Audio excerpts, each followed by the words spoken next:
¿Qué tal? Hola a todos, mi nombre es Arturo Jaramillo Gil y soy miembro del Departamento de Probabilidad y Estadística en CIMAD, Guanajuato. En esta ocasión voy a hablarles sobre un problema que yace en la intersección entre teoría de números y probabilidad. El plan de la presentación va a ser que les voy a hablar sobre la relevancia de un problema puramente de teoría de números y posteriormente voy a tratar de dar un bosquejo de cómo la probabilidad puede ser realmente una herramienta clave para entender este tipo de problemáticas. Bueno, vamos a dar un poco de motivación sobre de dónde surge este problema de teoría de números y cuáles son los antecedentes que se tienen en cuanto a su resolución. Vamos a considerar por P al número de primos positivos y vamos a denotar por este bracket al conjunto de enteros del 1 al n. Vamos a considerar para todo entero dado k, vamos a considerar la función que asocia a k el máximo primo divisor que éste posee. El objetivo de la plática es tratar de describir de qué manera crece esta función k conforme vamos variando. Esta noción de esta función sí da pie a la formulación del concepto de un entero suave. Decimos que un entero es suave siempre que su mayor primo divisor esté debajo de una barrera dada y es de gran relevancia estudiar enteros suaves debido a que para este tipo de números es un poco más fácil implementar técnicas basadas en lo que yo como probabilista interpretaría como independencia aproximada o dependencia débil y por otro lado, en un poco más del lenguaje de teoría de números, de teoría de números probabilista, es básicamente una más o menos factorización de las transformadas de lo que gustes. En general, podrías verlo con ojos de transformadas de Fourier. Bueno, este conjunto de enteros que satisfacen que su mayor primo divisor está dado por esto, dijimos que iba a ser denominado como entero m suave, donde m es la barrera, y al conjunto de enteros de ese tipo, los vamos a denotar, perdón, al número de enteros de este tipo acotados por n, a llamarlos, vamos a llamarle ese conjunto ZN. Y el objetivo es estudiar qué tan grande está este conjunto ZM, NM, y la manera más simple de tratar de decir qué tan grande está es simplemente tomar su cardinalidad. Y bueno, resulta que este numerito que nos está dando la cardinalidad de este conjunto es sumamente importante para teoría de números. En particular, se puede ver que tiene una relación muy estrecha con muchos temas, pero en particular con la función z de Riemann y en particular con la hipótesis de Riemann. Para decirles más o menos por dónde va la descripción de este numerito, xi, les voy a dar una definición previa. Vamos a considerar una función de hace muchísimo tiempo, de los 30, que se llama la función de Dieckmann y que consiste en una solución a una ecuación de retardo. La ecuación está dada por esta formulita y tiene una condición de frontera dada por el valor constante igual a uno durante un intervalo de tamaño uno empezando en el cero. Desde 1930, Dickman demuestra que el comportamiento de esta función que pusimos acá atrás, que es la cardinalidad de la cantidad de enteros m suaves acotados por m, satisface lo siguiente. Si en lugar del parámetro de suavidad le ponemos un parámetro muy particular que sería esta cantidad que tenemos por aquí, entonces esta cantidad indexada por este numerito x que estamos tomando, bueno, para todos los elementos, pero especialmente nos interesa el caso en el cual este numerito es mayor a uno, de manera que el coeficiente sea estrictamente quede entre cero y uno. Para este tipo de parametrizaciones, que simplemente es otra manera de llamarle a la parte azul, realmente nada más estamos en lugar de llamarle m, le llamamos n a la 1 entre x, y el límite está dado por una función de x, y esa función es precisamente esta función que surge como la solución a la ecuación de retardo. Eso se demostró en 1930 y básicamente nos da una respuesta acerca de cómo se ve el comportamiento, en teoría, cómo se ve el comportamiento límite en cierto régimen muy particular en el cual la suavidad está dada por esto. Pero digamos, ese régimen es el correcto en el sentido que nos da un límite no trivial. Bueno, ese es, digamos, el predecesor a lo que vamos a presentar ahorita. Después de este resultado empiezan a venir un montón. El primero es cada vez que tienes un límite, siempre le platico a mis amigos, cada vez que tienes un límite puedes pensar en bueno, en lugar de poner lim, puedes poner cantidad de izquierda aproximadamente igual a cantidad de derecha y cuando pones aproximadamente siempre te interesa saber cuál es la calidad de la aproximación. Entonces, se puede preguntar uno cuál es la calidad de esta aproximación y este problema lo aborda Ramaswamy bastantes años después y dice específicamente cuál es la tasa de cercanía entre esta cantidad de la izquierda y la derecha y demuestra que la tasa de cercanía es del orden uno entre el logaritmo de n con una constante por aquí que aparece que depende de la x.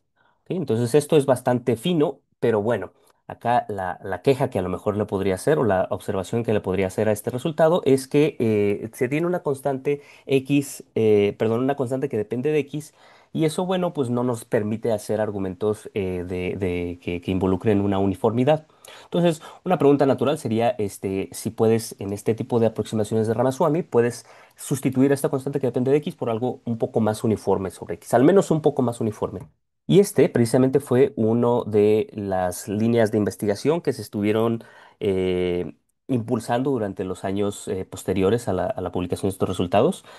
Para decir un poco de manera más fina a qué nos referimos con esta uniformidad, vamos a irnos un poco más al lenguaje de la formulación original de Xi, que está parametrizada por n y m.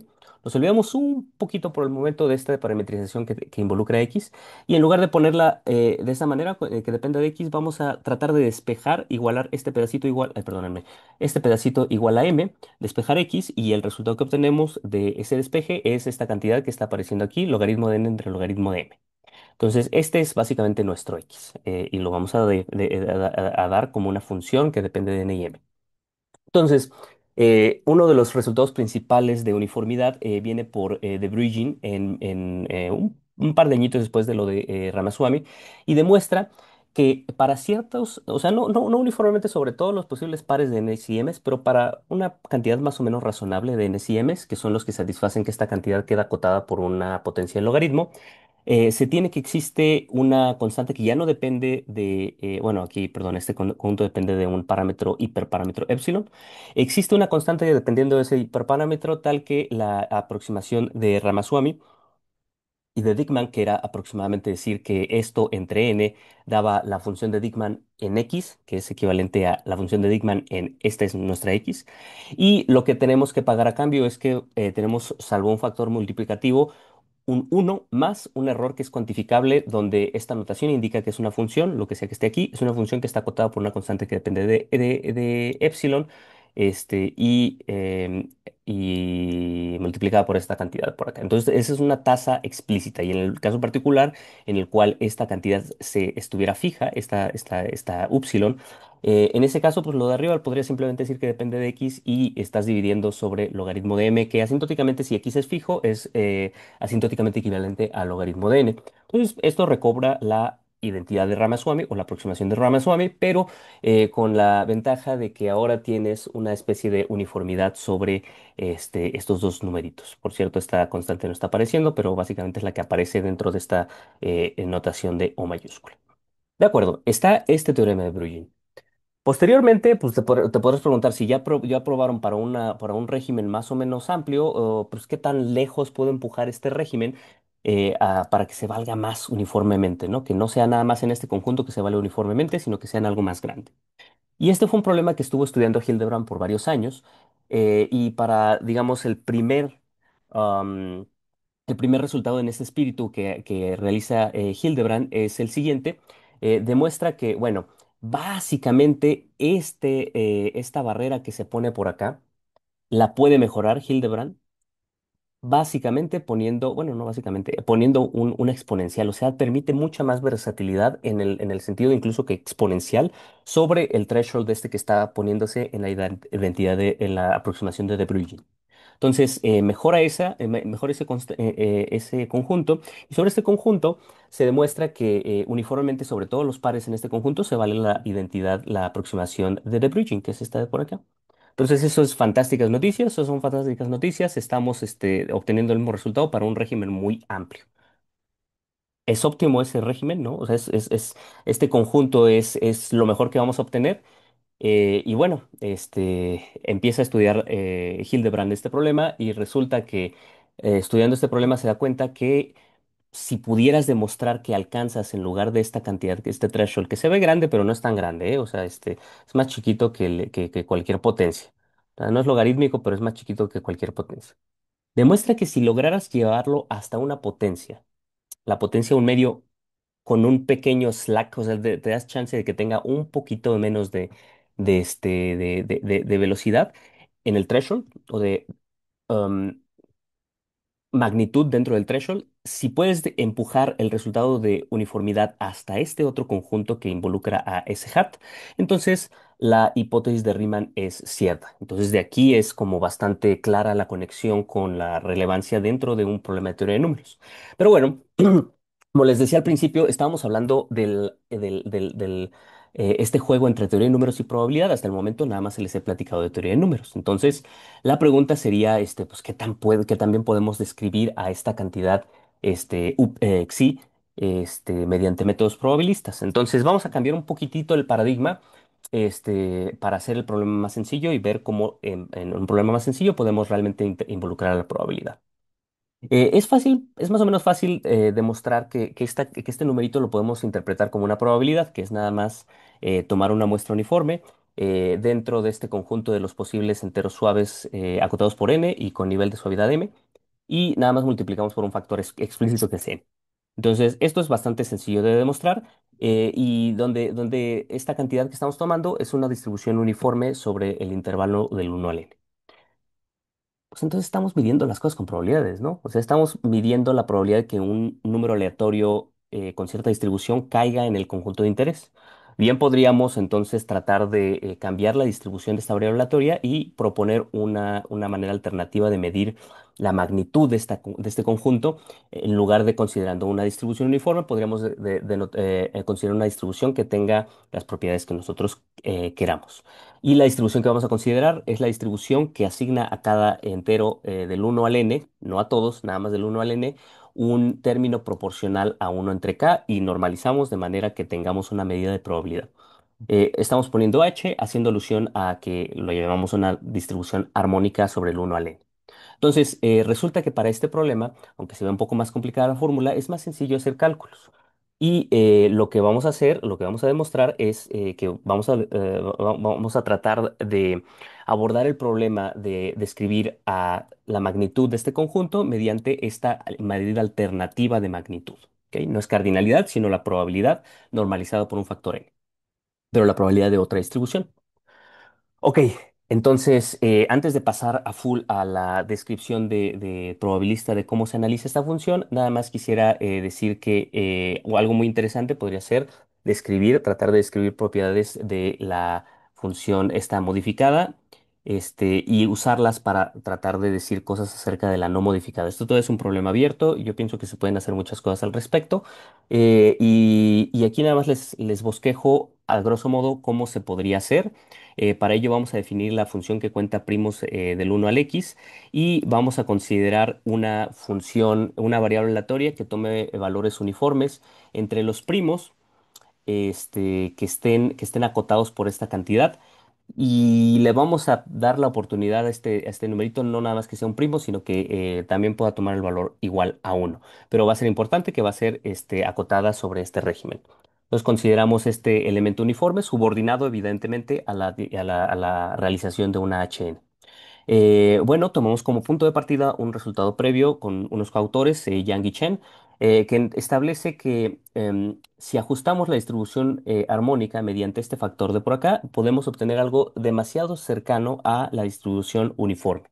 Entonces, en cuanto a realmente en cuanto a la distribución, son casi lo mismo y esta tiene la ventaja enorme de que si decimos cosas interesantes acerca de HN, el decir cosas interesantes acerca del producto de HN por una cosa que o es primo o es uno, realmente no modifica mucho las propiedades de divisibilidad.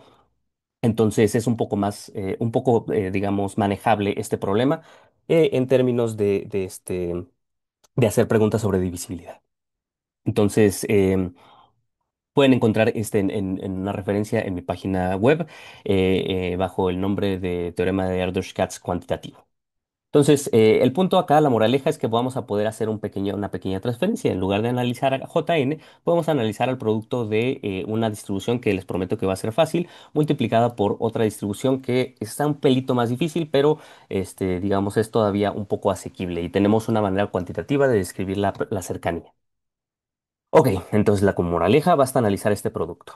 Estoy hablando nada más del principio de transferencia, el cual les prometí. Y para esto, bueno, aquí puse la definición de la QN. Se puede ver, esto es, si quieren pausen el video, va a ser un cálculo bastante elemental. Se puede expresar la cantidad que nos interesa, que sería pues, el reemplazo de esto por JN, ¿no? Pero no cuesta nada reemplazarlo debido al teorema anterior.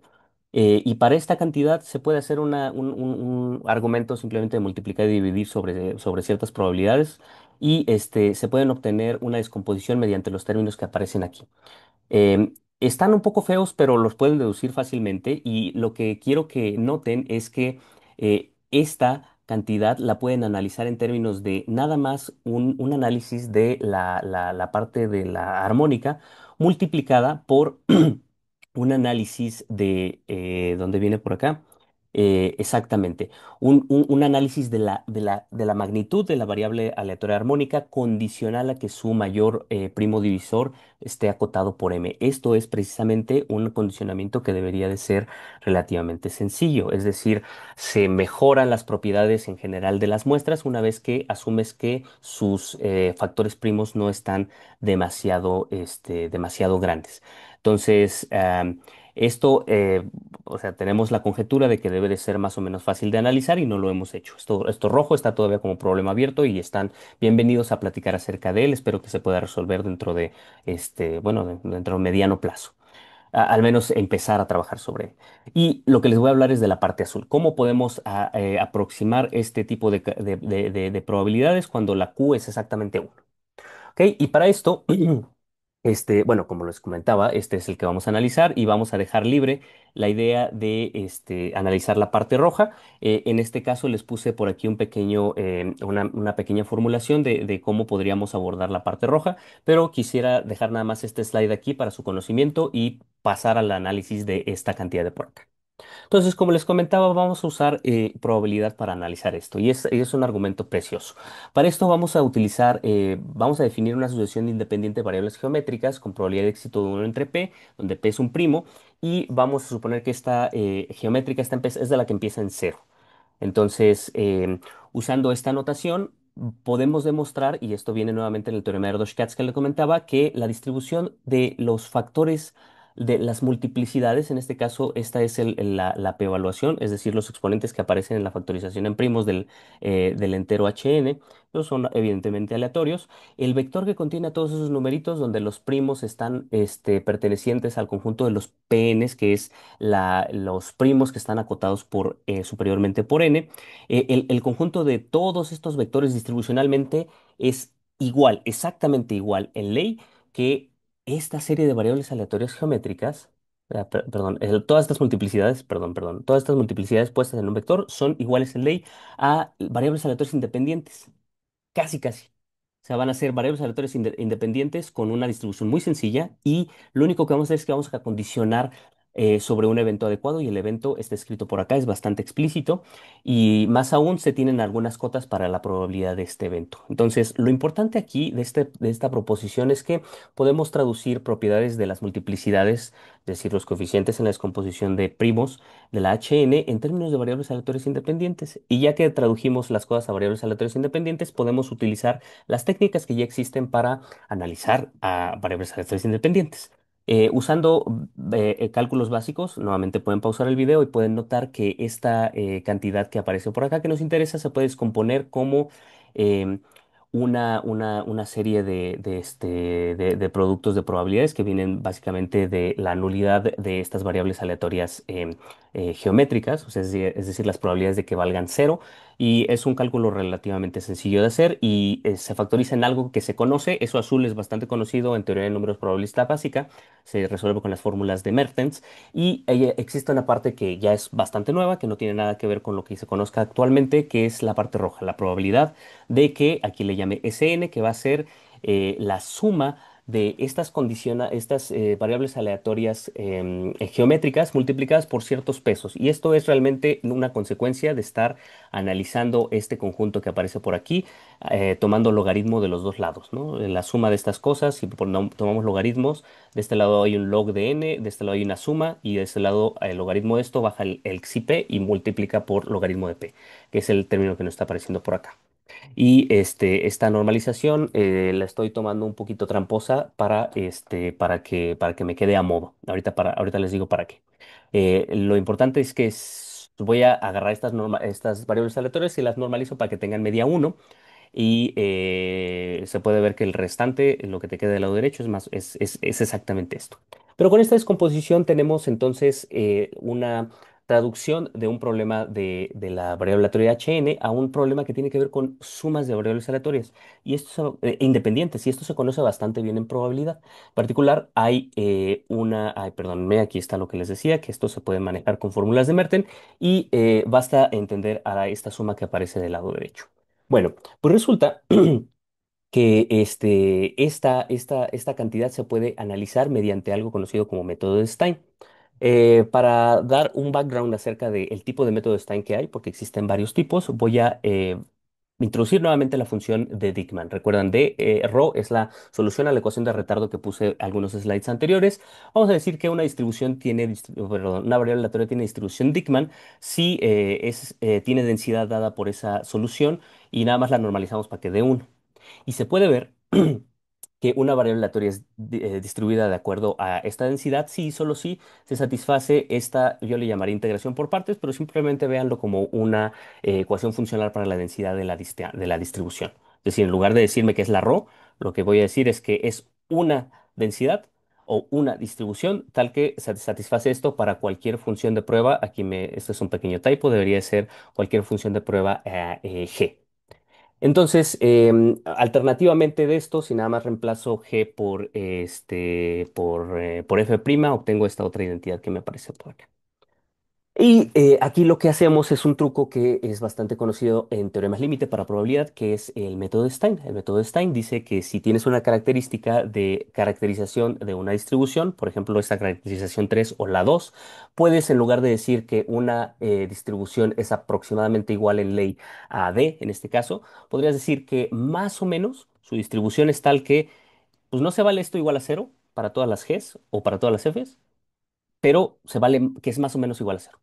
Entonces, con esta heurística podemos formular, y los invito a revisar la monografía de Chen y Goldstein, podemos formular una teoría que está basada en esta heurística, que se conoce como método de Stein. Para ello, básicamente, el método de Stein consiste en que el tipo de cantidades que a nosotros nos gustaría analizar, que son esperanza o la esperanza de la indicadora de que una variable aleatoria esté bajo un nivel y la variable aleatoria de interés esté bajo otro nivel, de cierta manera forzamos a estas, a la a que esta cantidad que nos interesa la expresemos como la esperanza de una función adecuada que dependa aquí me equivoqué, este es un typo, deberían ser z y z, una función que dependa de este numerito que me aparece por aquí y que tenga exactamente la expresión que aparece en la caracterización que está por aquí.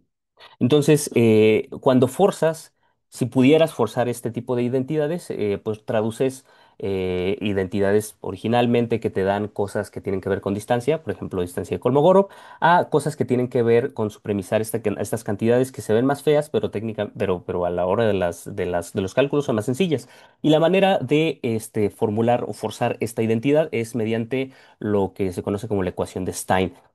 Aquí puse la definición, pero es básicamente la resolución de si me das una función de prueba, por ejemplo, la función de prueba que está involucrada en esta izquierda, que es sacar esperanza de esta función de prueba, em, dada, digamos, si pensamos en x igual a una delta de Dirac en x chiquita, eh, esta ecuación 4 es básicamente la que me aparece por acá abajo. Y bueno.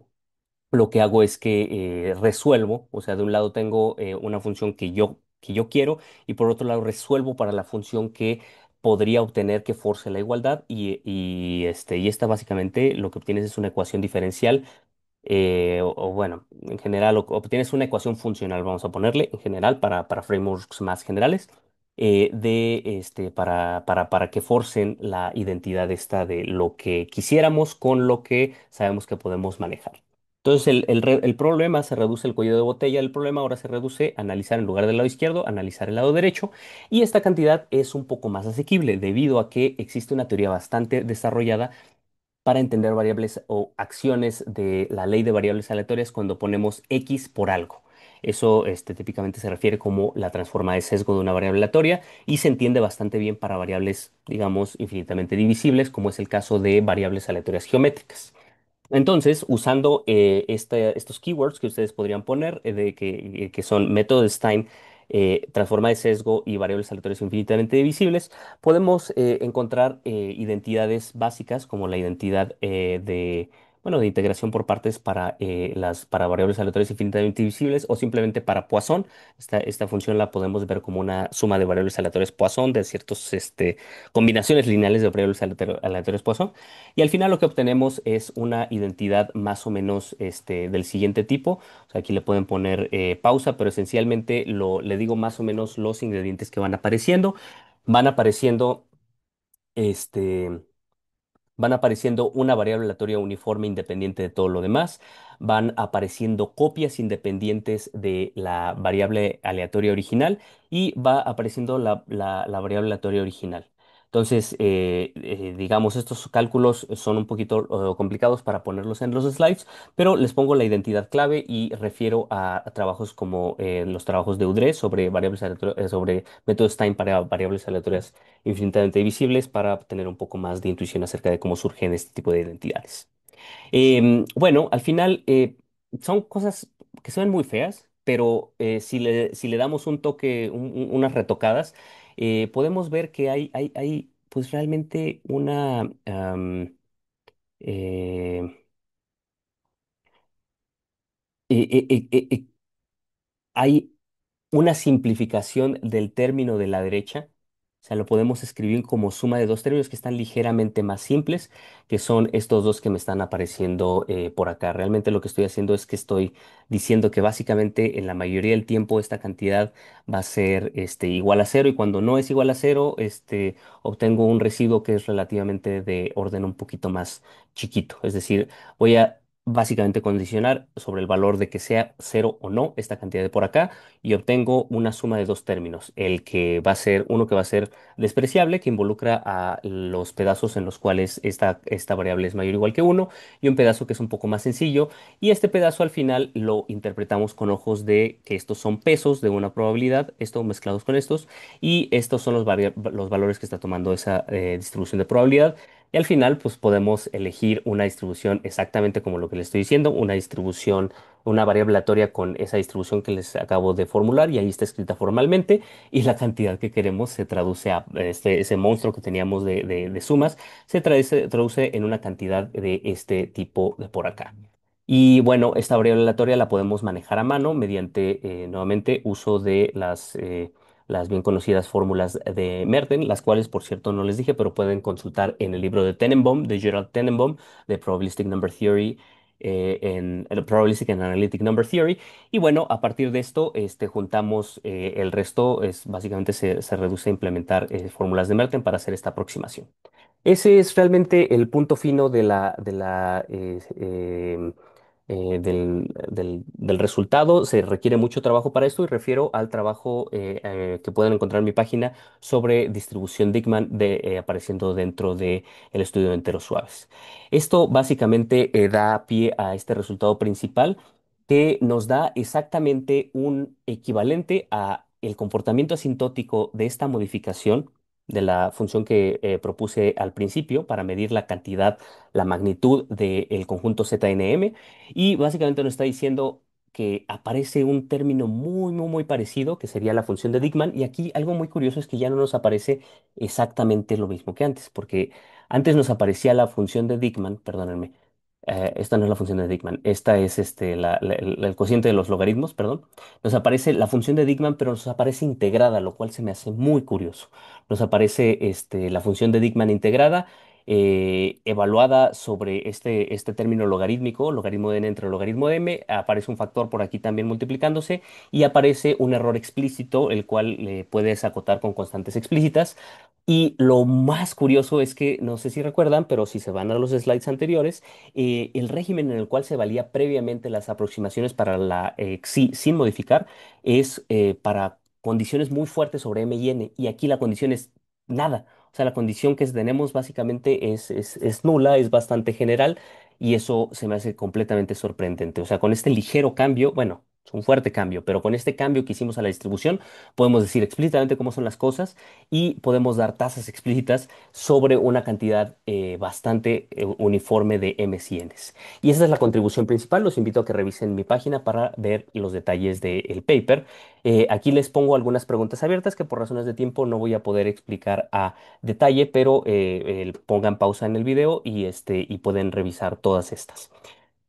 Finalmente, quisiera agradecerles por el tiempo prestado y los quisiera invitar, aprovechando el video, a que consulten el programa del lugar en donde trabajo, del posgrado en probabilidad estadística de CIMAT. Aquí les dejo la página del programa y un poco de spoiler de cuándo van a ser las fechas de inscripción para la maestría del siguiente año. Cualquier duda que tengan me pueden escribir a mí o cualquier persona que encuentren del departamento del posgrado de probabilidad estadística. Muchísimas gracias por su atención y que disfruten mucho el